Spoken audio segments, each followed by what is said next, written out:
Hi guys, welcome to the Shrewsbury Biscuit podcast. I'm your host Alex Whiteley, and joined with me today is Michelle from Vegan Hub. Hiya. Yeah, how are you? Yeah, I'm really good. Thanks. Really excited. We're opening really soon, so it's great.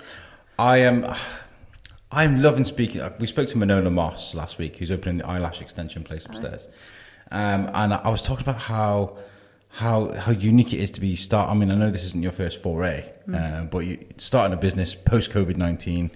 How's that been for you guys?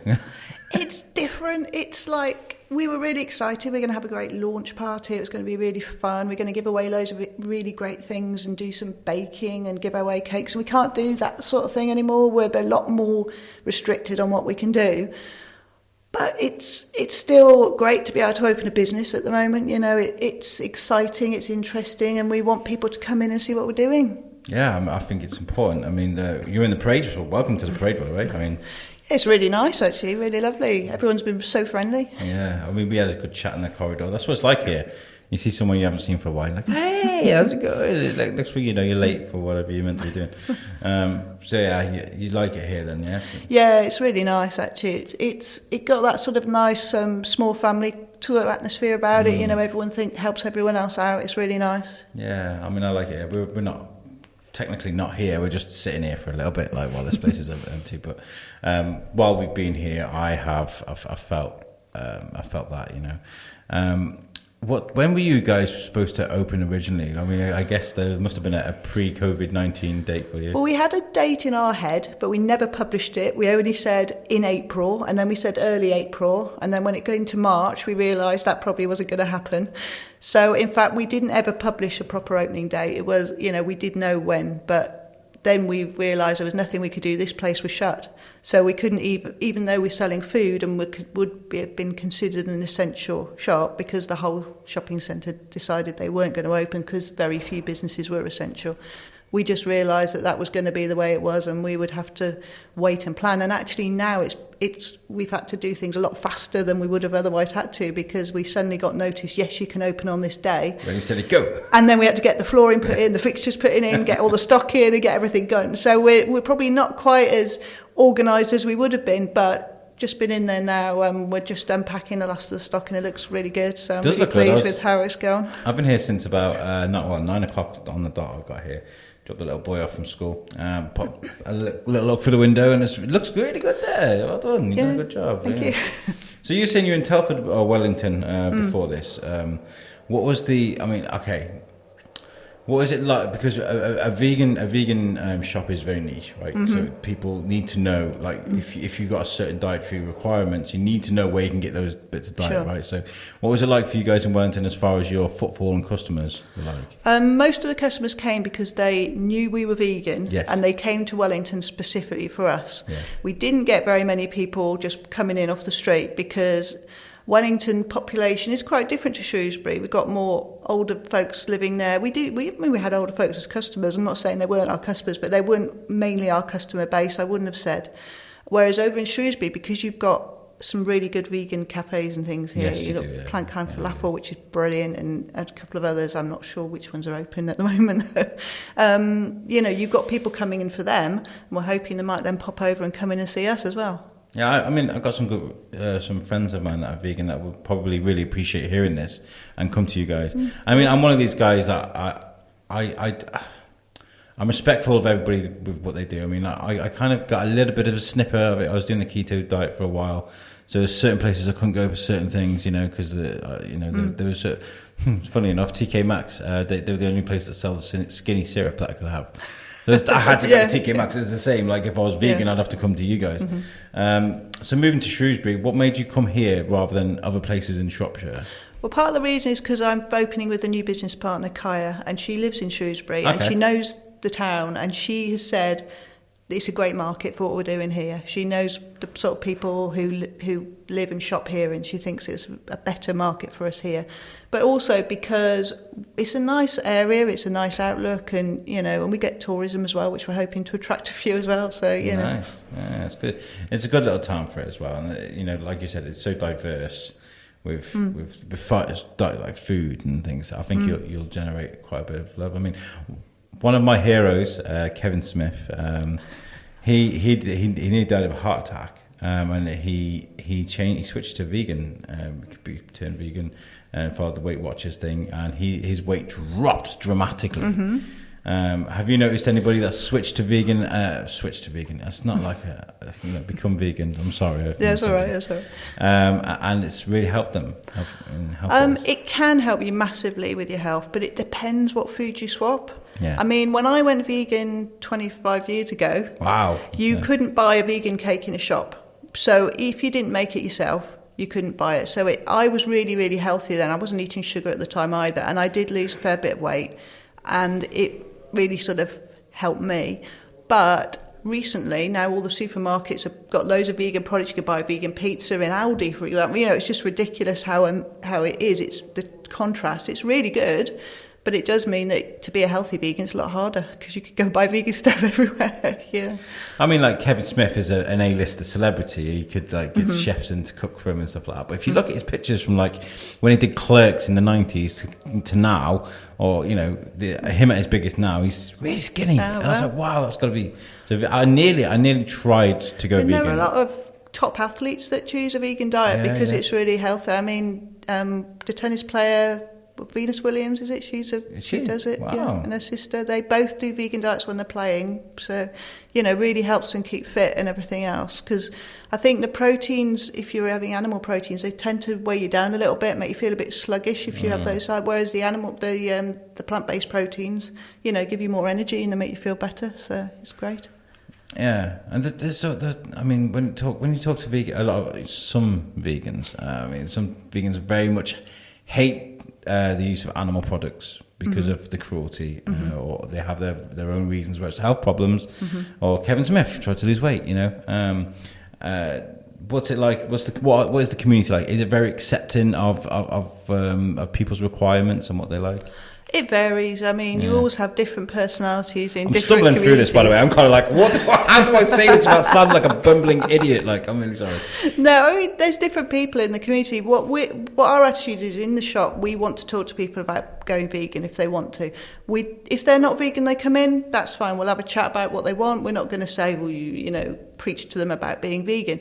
But if people want to come in for advice or a chat, that's fine, they can do that. I mean, I've also run the Shropshire Veggies and Vegans group. So we've got a Facebook group and you've got a real range of people on there. And Facebook's great for arguments, as I'm sure you know. Oh, yeah. And we have some people come in and they want to find out about veganism and we try and be friendly and open. But it doesn't always work that way because some people say they're like that and they're coming in for an argument. So it depends. But generally, try and be friendly and welcoming and answer people's questions truthfully and honestly, and then hopefully introduce them to some nice vegan products as well. The only reason I ask that is because there's certain products that some vegans will say is vegan, some people say it's like honey, for example.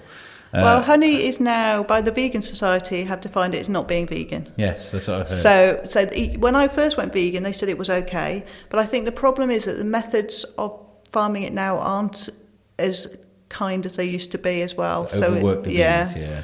And it's not, people might think, it's only a bee, it doesn't matter, but I think it's part to do with the principle of it. You need to think about compassion to all animals and not say, well, it's just an insect, it doesn't matter, because it does matter. And our bees are really valuable to us as well. Absolutely. And when we're farming them for honey, they're treating them differently and they're replacing natural species for ones that produce more honey, that kind of thing. And it doesn't always work well for the environment. So there are other factors as well to look into. So that is across the whole board then for or some vegans or not. I mean, this is what I'm trying to understand. So if you were to sell vegan honey or honey, and somebody was coming and be like, "That's not vegan," could that happen? We sell everything we sell is definitely vegan. Yes. We don't, even T-shirts and things, the inks are vegan. We're really looking into it all because we know that people will come in with and want it to be absolutely 100% vegan, so we make sure it is. However, as an individual myself, I might not be that strict. Yes. So if one of my children is poorly, I will give them medicine even though it's been tested on animals, not just for something minor, but if they've got something seriously wrong with them. Fortunately, that hasn't really happened to us, but when we've decided as a family that, if they need medication, we're not going to say, well, we're vegan, we're not going to take it, we're going to do the best for them. My husband's principle is a healthy vegan is a better advocate for the movement than one that's ill because you haven't helped them appropriately. There's a difference between like using medication to go in, I'm going to take a bite out of this cow. I'm going to rip the bark off this tree. I'm going to do this. I'm going to do that. You know. And the other thing is, because the vegan movement is quite small, there aren't many alternatives in medication yet that are vegan. There are some, but there aren't that many.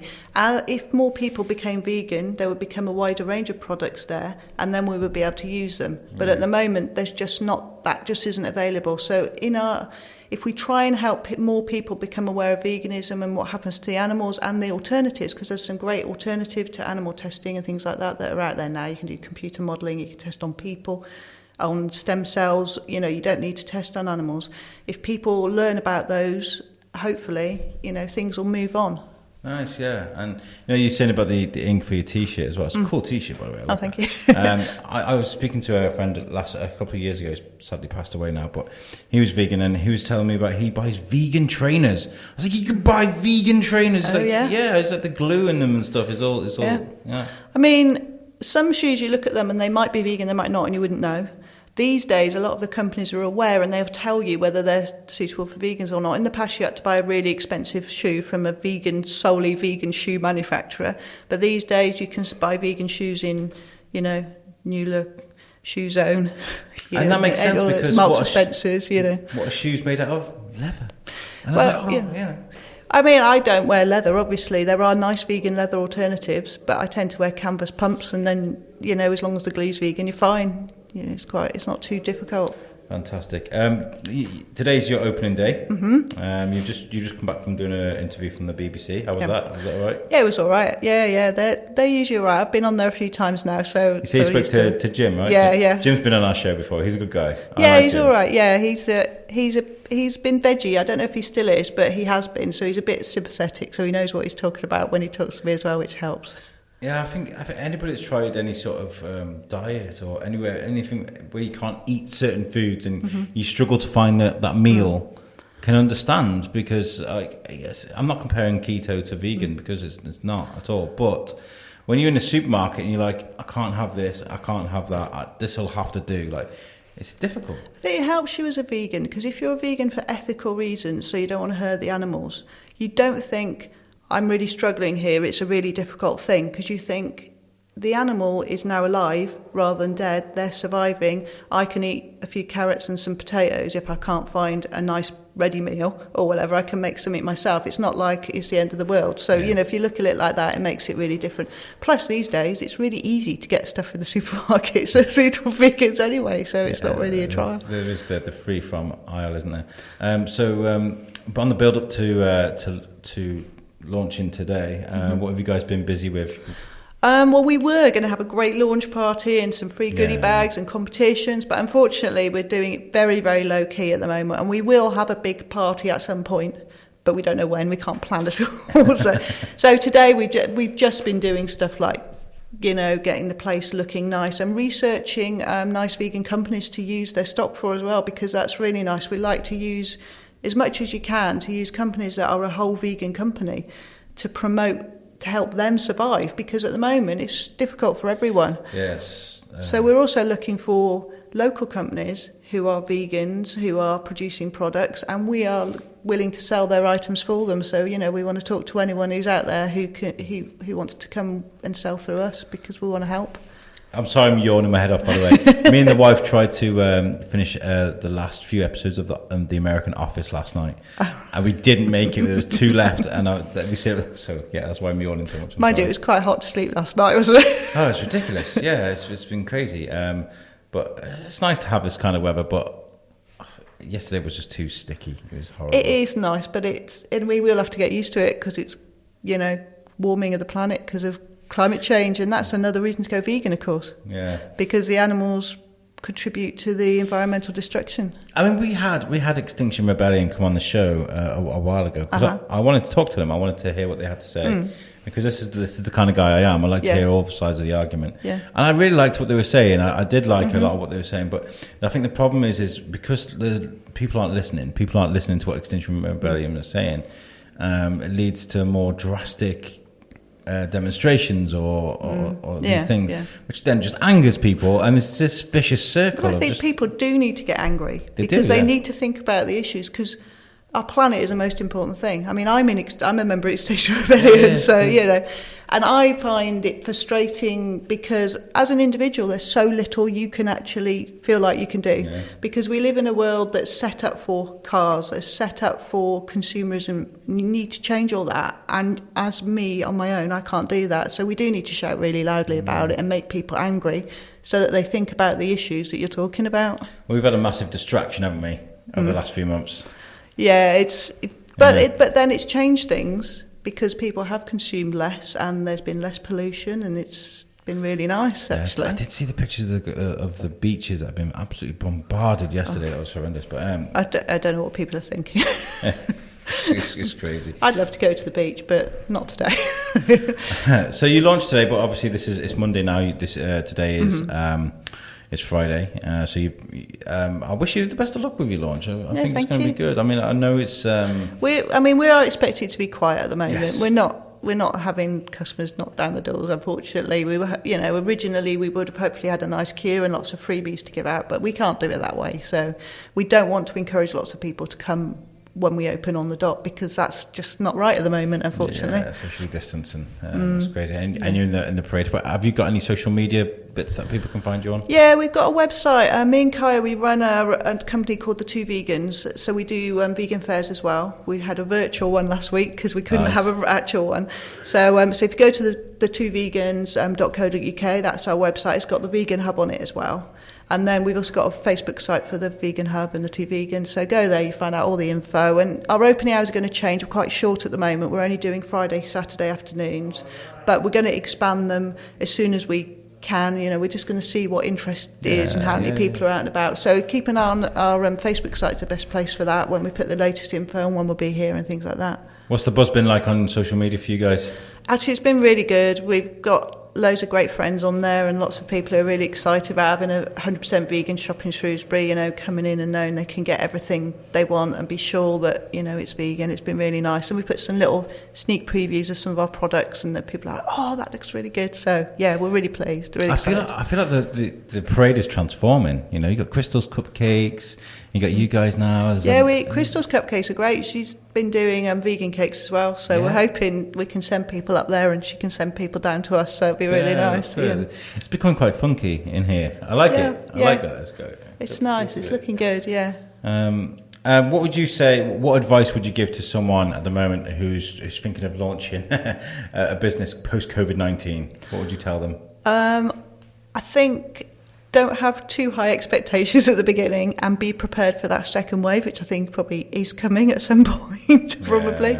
But also promote loads. Online is a good place, because everyone's online at the moment because they can't go out. That feels so good for you to say that, because online is just great, isn't it? Like social media. It is. It's really good. You can collect lots of people along the way, then go and promote yourself in all sorts of different places, have different conversations in different places with different people, and then let them know what you're doing, and it really helps.